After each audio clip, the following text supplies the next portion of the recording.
James wasn't looking for trouble that morning. The air was crisp, a slight chill brushing against his face as he stepped outside. At 62, life had taught him caution, patience, and the quiet art of keeping to himself.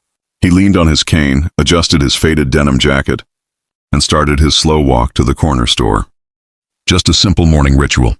A cup of coffee, a small chat with the cashier if they cared to speak, then off to his doctor's appointment. But from the moment he pushed open the store door, something felt different. Two employees exchanged a glance, sharp and quick. One whispered something James couldn't hear, but the tone carried across the room like a slap. "We don't need people like him hanging around." He froze mid-step.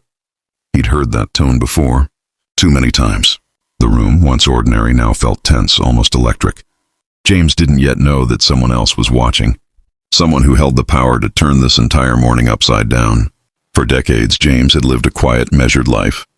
35 years in construction, 2 kids raised, and a wife he still missed every day. His neighbors called him the gentle giant, a man of principle and patience, one who rarely made waves. His mornings were predictable. Coffee first, errands second, small routines to keep life orderly. Yet today, predictability evaporated as soon as he entered that small convenience store. As James moved toward the coffee counter, he hummed softly, a habit from younger days. His cane clicked gently against the tile floor, a rhythm that contrasted sharply with the sudden silence that had settled over the room. Every eye seemed fixed on him, every whisper like a current running through the air. He tried to focus on the coffee machine, pretending he didn't notice, but the weight of judgment pressed against him like a physical wall. "Sir, I'm going to have to ask you to wrap it up," a tall employee said, voice sharp, walking toward him with a fake smile. James froze. "Wrap what up?" "I just walked in." The man hesitated, then repeated, "We've had complaints about people lingering." Another employee chimed in, a woman with a precise, clipped tone. "Store policy. If you're not buying immediately, you gotta leave." James held up his cup. "I am buying." The woman's lips twisted into a thin line. "Then hurry. You're making customers uncomfortable." Only one other person stood in the store, a young woman in business attire, watching silently, eyes narrowing in disbelief. James's chest tightened. He had spent years suppressing the familiar sting of humiliation in public spaces, but something told him today would be different. "You tried to force him out because..." "What?" The voice cut across the room, authoritative and calm. James turned slowly. The young woman had drawn a laminated badge from her purse. A district manager, Emily Carter, eyes sharp, posture commanding. Both employees stiffened. "Effective immediately, you're suspended. Your actions violated store policy, and your discriminatory behavior will be reported." The employees' faces went pale. James felt an unfamiliar rush of relief, disbelief, and cautious gratitude. Emily stepped closer, voice softening. "Sir." "I'm truly sorry." James nodded, voice low. "Thank you." Most folks wouldn't have bothered. He paid for his coffee, refused the offer to comp it, and stepped outside into the morning air. Cane tapping, he walked slowly, processing the event. The city moved around him unaware of the quiet justice that had just unfolded inside that store. He reflected on years of swallowed humiliation, years of letting prejudice slide, of pretending it didn't hurt. But today, accountability had shown up in the form of someone willing to act. James continued his walk, each step deliberate, his mind replaying every micro-interaction. The whispers, the body language, the tension, the courage of a stranger standing up for what was right. Today wasn't just a morning coffee run.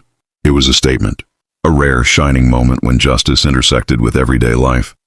Walking home, he thought about countless mornings that hadn't gone this way, about the small indignities that had been ignored, about the invisible battles people like him faced daily. Today, someone had chosen not to ignore it.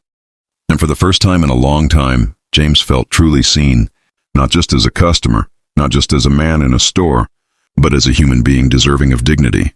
The store behind him buzzed again with normal activity, oblivious to the quiet reckoning that had taken place. James paused on the sidewalk, closed his eyes, and breathed in. Justice, he realized, was not always loud.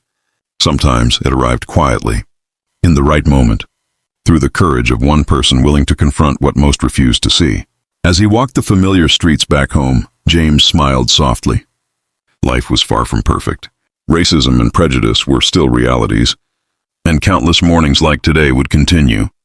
But this morning proved that change, even in small doses, was possible.